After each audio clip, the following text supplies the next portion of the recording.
What if the smallest gesture could change everything you thought you knew about kindness? Margaret Hayes had been wiping down tables at Ruby's Diner for 17 years, long enough to recognize every type of customer who walked through that door. She'd seen generous tippers and stingy ones, kind souls and cruel ones, but nothing prepared her for the man in the tailored suit who left 2 crumpled dollar bills on a $67 check that Tuesday morning. Her hands trembled as she stared at those bills, thinking of the stack of overdue notices waiting on her kitchen counter and her daughter's college application, sitting half-finished because they couldn't afford the fees. Something inside her snapped. Maybe it was exhaustion, maybe it was desperation. But Margaret found herself pushing through the diner's glass door, running after the Mercedes pulling away from the curb, waving those $2 in the cold November air like they meant something more than money. "Where are you watching from today?" The morning had started like any other at Ruby's Diner, with the smell of fresh coffee and bacon filling the air as the early crowd shuffled in from the cold. Margaret tied her apron strings a little tighter than usual, her lower back already aching from yesterday's double shift.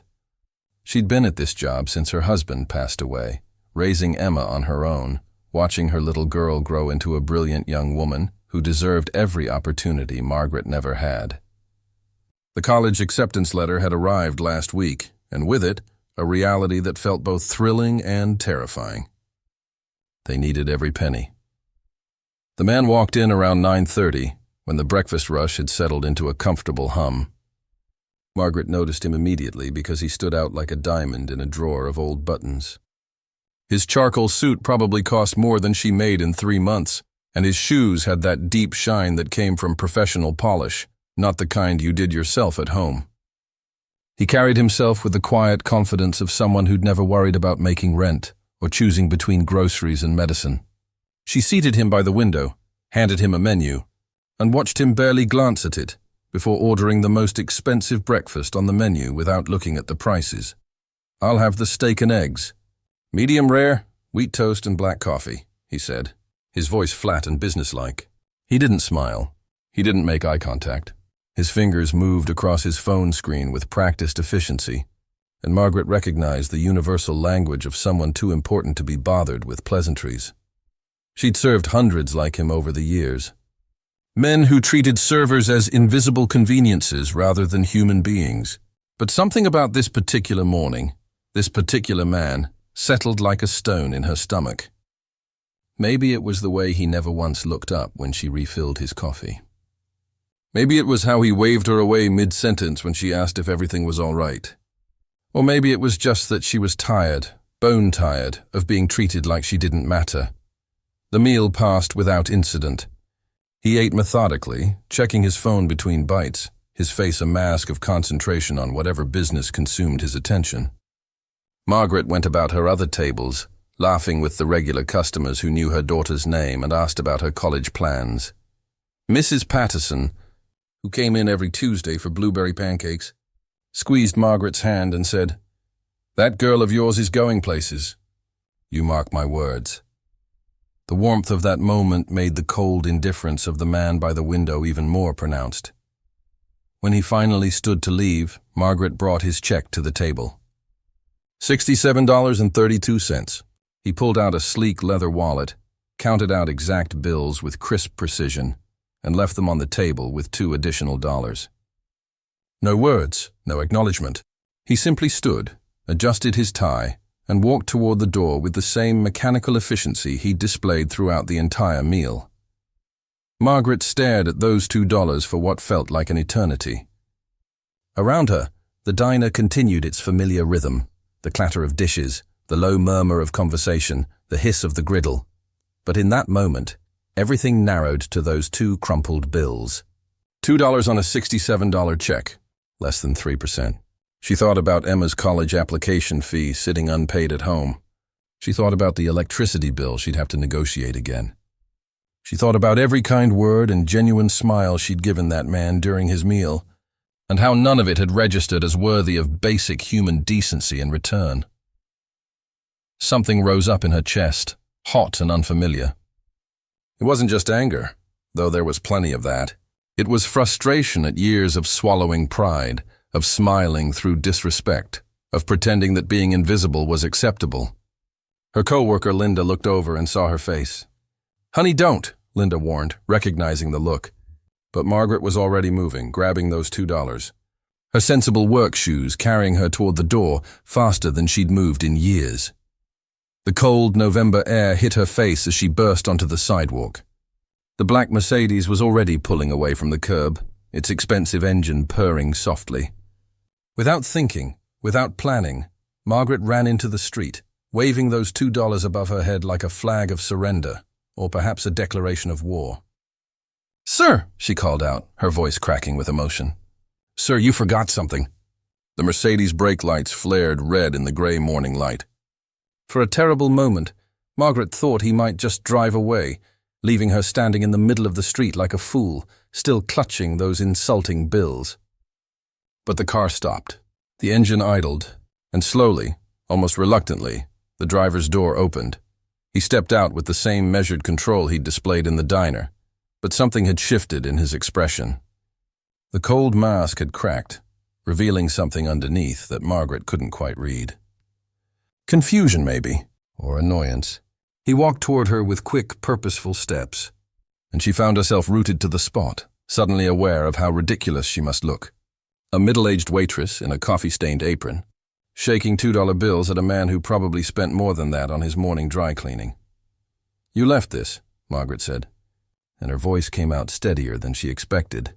She held out the money, not as an offering but as evidence. "I thought you'd want it back." He looked at the bills, then at her face, and for the first time since he'd walked into Ruby's diner, he really saw her. His eyes, which she'd thought were cold and gray, held something else now. Something almost like pain. "I left that for you," he said quietly. $2, Margaret replied, and she hated how her voice trembled. On a $67 bill. She wasn't asking a question. She was stating a fact, letting it hang in the air between them like smoke. The man's jaw tightened. A muscle worked in his cheek. For a long moment he said nothing, just stood there on the sidewalk while morning traffic passed and the November wind pulled at his expensive coat. When he finally spoke, his voice had lost its businesslike edge.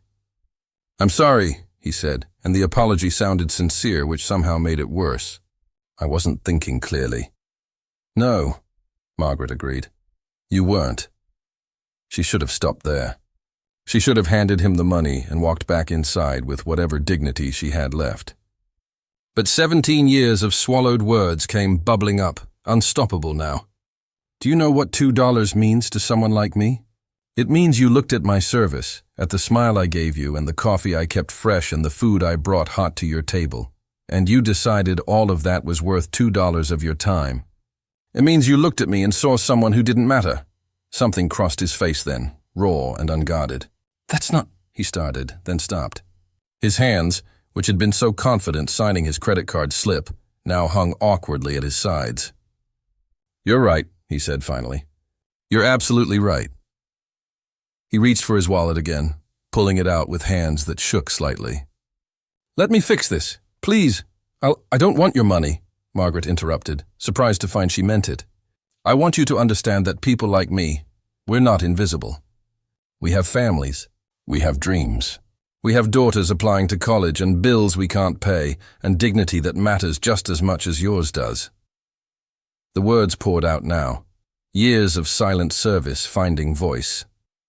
"I want you to know that the next time you walk into a place and someone serves you, they're a person. A whole person with a whole life, not just hands bringing you food." The man stood very still, and Margaret saw his eyes had gone red-rimmed. He blinked rapidly, looking away toward the traffic, toward the sky, anywhere but at her face. When he looked back, his expression had transformed completely. "The walls had come down. My daughter was a waitress," he said, and his voice cracked on the words. "Sarah. She worked at a diner just like this one, putting herself through nursing school." The past tense registered immediately. Margaret felt her anger deflate like a punctured balloon, replaced by something heavier. "Was?" she asked gently. He nodded, unable to speak for a moment. "Car accident.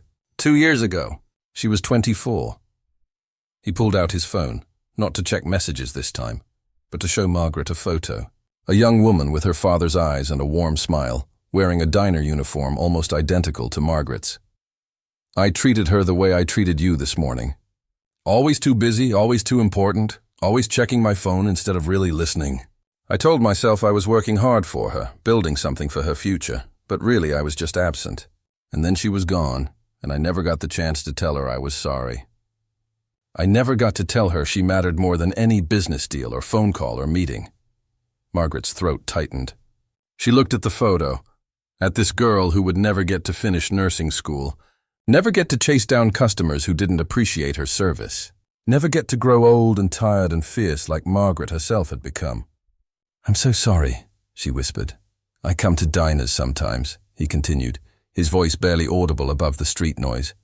"I order breakfast, and I sit by the window and I try to remember her. But today I was so lost in my own head, in my own guilt, that I just—" He gestured helplessly at the $2 Margaret still held. "I wasn't trying to insult you. I genuinely didn't think. I was somewhere else entirely.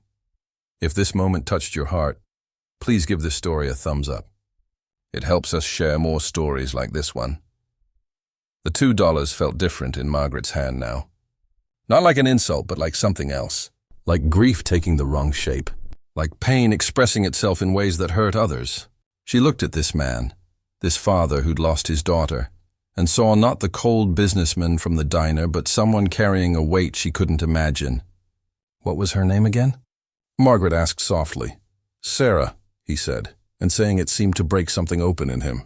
Sarah Marie Henderson. She wanted to be a pediatric nurse. She loved kids. She had this laugh that could fill a whole room. His voice wavered, and I was too busy to hear it most of the time. Margaret folded the $2 carefully and pressed them back into his hand. "Then this belongs to you," she said. "Keep it. Remember this morning. Remember that you saw me today, really saw me, and that means something." She paused, thinking of Emma waiting at home, full of dreams and life and possibility. "And maybe next time you're in a diner, you'll look up from your phone. You'll smile at the waitress. You'll leave a tip that says, 'I see you, I value you. You matter.'" Do that for Sarah. The man clutched those $2 like they were precious, like they were all he had left of that Tuesday morning when everything changed. "I don't even know your name," he said, and it sounded like a confession. "Margaret," she told him. "Margaret Hayes. And I have a daughter, too. Emma. She's 18. Just got accepted to State University." She didn't know why she was sharing this, only that it felt important somehow, like they were exchanging truths that mattered. "You must be very proud," he said, and there was such genuine warmth in his voice that Margaret felt tears prick her eyes. "I am. Terrified but proud." She smiled, a real smile this time. "She wants to be a teacher. Says she wants to help kids who come from backgrounds like ours. Show them they can make something of themselves." Margaret thought about the application fee. About all the small obstacles that shouldn't matter but did. Money's tight, though. It's always tight. "That's why I—" She gestured vaguely at the situation, at her dramatic chase into the street, at the $2 that had started all of this. Understanding dawned on his face. The application fees, the deposits, all the hidden costs they don't tell you about until you're already committed. Exactly. Margaret was surprised he understood. Every scholarship application costs money. Every test fee. Every transcript. It adds up faster than you'd think. And then there's books and housing deposits and meal plans and 100 other things that stand between a smart kid and the education she deserves. She shook her head. "I'm sorry. You didn't ask for my life story?" "No," he said firmly. "No, I want to hear it, please." And he looked at her the way she imagined he must have looked at Sarah, if only he'd taken the time. With full attention, with genuine care, so Margaret told him, standing there on the sidewalk while the morning grew colder.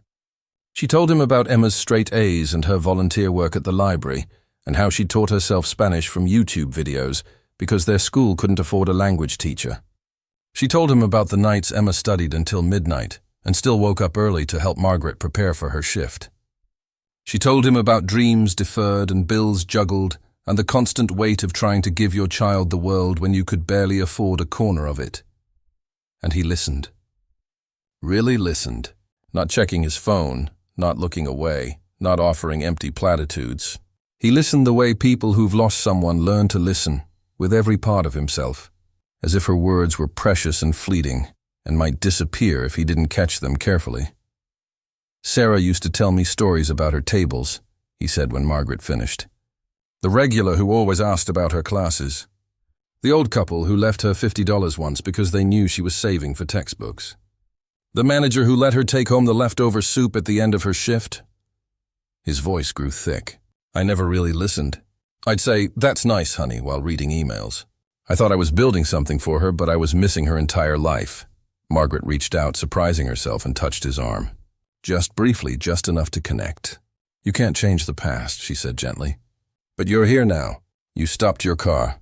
You listened to a stranger yell at you about $2. That means you're trying to do better." "I don't know if trying is enough," he admitted. "How do you make up for all those lost moments? All those times I should have been present but wasn't?" "You can't," Margaret said honestly. "But you can honor her by being present now, by seeing the people in front of you, by making sure her life meant something." She thought carefully about her next words. Sarah would want you to live, not just exist. She'd want you to connect with people, to be kind, to make the world a little better. That's how you keep her alive. He pulled out his wallet again, and this time Margaret didn't stop him. He took out a business card, wrote something on the back, and handed it to her. "That's my personal number," he said. "Will you call me, please? I'd like to help with Emma's college expenses. Not as charity, but as—" He struggled for the right word. "As something Sarah would have wanted. She believed in education. She believed in people getting chances they deserved." Margaret looked at the card, at the neat handwriting that spelled out a phone number. Part of her wanted to refuse, wanted to say she didn't need his money, didn't want his guilt making itself feel better through generosity. But she thought of Emma, of the application sitting unfinished, of the dreams that shouldn't have price tags but did. Have you ever had a moment that changed how you saw someone completely? Share your story in the comments below. "Okay," Margaret said finally. "I'll call. Not because I'm asking for a handout, but because you're right. Sarah would have wanted to help, and Emma deserves every chance she can get." "Thank you," he said, and she understood he was thanking her for more than just agreeing to call. He was thanking her for chasing him down, for being angry enough to demand he see her, for breaking through the walls he'd built around his grief. "I'm Robert, by the way. Robert Henderson." "It's good to meet you, Robert," Margaret said, and meant it. "Really meet you, I mean." The call came 3 days later. On a Friday evening when Margaret was sitting at her kitchen table with Emma, both of them staring at the college application like it was a puzzle missing crucial pieces. Margaret had been carrying Robert's business card in her apron pocket, taking it out sometimes during quiet moments at the diner, wondering if she should actually use it. Pride warred with practicality, stubbornness with sense. "Mom," Emma said, her finger tracing the line where it asked for the application fee payment. "We could wait another semester. I could work full-time, save up—" "No," Margaret interrupted firmly. "You're not waiting. You're not putting your life on hold because the world makes things harder than they should be." She pulled out the business card, her hand steady now with decision. "Someone wants to help, and I think we should let them." Emma looked at the card, her brow furrowing. "Who's Robert Henderson?" "Someone who understands," Margaret said simply, and dialed the number. Robert answered on the second ring, his voice warm and immediate. "Margaret? I was hoping you'd call." They met the next day at a coffee shop halfway between the diner and Robert's office downtown. He was already there when Margaret and Emma arrived, sitting at a corner table with 3 cups of coffee and an expression that Margaret now recognized as nervousness, masked by professional composure. When he saw them, he stood immediately, and Margaret noticed how his eyes went to Emma, taking in her young face, her bright eyes, her future still unwritten. "You must be Emma," he said, extending his hand. "Your mother told me you're planning to be a teacher." Emma shook his hand, clearly confused but polite. "Yes, sir. Elementary education, I hope." "Sarah wanted to work with children too," Robert said softly. "She said they were the best part of her day." He pulled out his phone, showing Emma the same photo he'd shown Margaret, That was my daughter. She would have liked you, I think. Emma looked at the photo, at this smiling girl in a diner uniform, and something in her expression shifted from confusion to understanding. She looked at her mother, questions in her eyes, and Margaret nodded slightly. It was okay. This was real. They sat together for 2 hours, and Robert listened as Emma talked about her dreams of teaching in underserved communities, of making a difference for kids who needed someone to believe in them. He listened as Margaret explained the maze of financial aid and the gaps that scholarships didn't cover, and the reality of trying to build a future on a waitress's wage. He listened, and Margaret could see him seeing his daughter in Emma's enthusiasm, hearing Sarah's voice in Emma's plans. When Emma excused herself to use the restroom, Robert leaned forward, his voice urgent and sincere. I've been thinking about something since we talked. What if there were more than just Emma? What if we could help other kids like her, other families like yours? Margaret tilted her head, not understanding. I want to start a scholarship fund, Robert continued, in Sarah's name. For children of service workers, waitresses, custodians, retail workers, all the people I spent so much time not seeing. I want to help them get to college, help them become teachers and nurses and whatever else they dream of being. His eyes were bright with something Margaret recognized as purpose. Will you help me? You know what these families need, what obstacles they face. I have the resources, but you have the knowledge. Margaret felt her throat tighten. Robert, that's beautiful. It won't bring her back, he said, his voice cracking slightly. Nothing will. But maybe it can make the world more like she wanted it to be. Maybe it can mean her life continues to matter, continues to help people even though she's gone. When Emma returned, they told her together. Her scholarship, full tuition, books, housing, everything, would be the first award from the Sarah Marie Henderson Memorial Scholarship. She would be the beginning, but not the end. Robert pulled out papers he'd already had drawn up by his lawyer, showing them a fund that would help 20 students a year pursue their education dreams. Emma cried. Margaret cried. Even Robert's eyes grew damp as he watched these two women whose lives he was helping transform, seeing in them an echo of the daughter he'd lost and the people she'd worked beside and cared about. If you've been touched by this story, please subscribe to our channel for more heartwarming tales of unexpected kindness and human connection. Why are you really doing this? Emma asked finally, wiping her eyes. I mean, I'm grateful, so grateful, but $2 seems like a strange beginning for something so big. Robert smiled, sad but genuine. Because your mother taught me something I should have learned from my own daughter. She taught me that seeing people matters, that presence matters, that we're all connected in ways we don't always recognize until something forces us to look. He glanced at Margaret. $2 was the cost of my ignorance, but chasing me down, demanding I see her, that was priceless. That changed everything. Margaret reached across the table, taking both Robert's hand and Emma's, connecting them in a small circle of warmth and possibility. Sarah's still teaching people, she said softly. Through you. Through this. Through every kid who gets a chance because you learn to look up from your phone and see them. 6 months later, Margaret stood at the podium in the banquet hall of the downtown hotel she could never have afforded to enter before that November morning. The room was full of people whose lives had been touched by the Sarah Marie Henderson Memorial Scholarship. Students like Emma, parents like Margaret, teachers and counselors and social workers who'd helped identify kids who deserved chances they couldn't otherwise afford. And there in the front row sat Robert Henderson, his eyes fixed on the podium with the kind of attention Margaret now knew meant everything. I'm not used to public speaking, Margaret began, her voice carrying across the hushed room. I'm used to asking if you want more coffee, if your eggs are cooked right, if there's anything else I can get for you. I spent 17 years being invisible, and I thought that was just how the world worked for people like me. She paused, finding Robert's eyes. Until the day I chased a man into the street over $2 and found out that sometimes the smallest moments can change absolutely everything.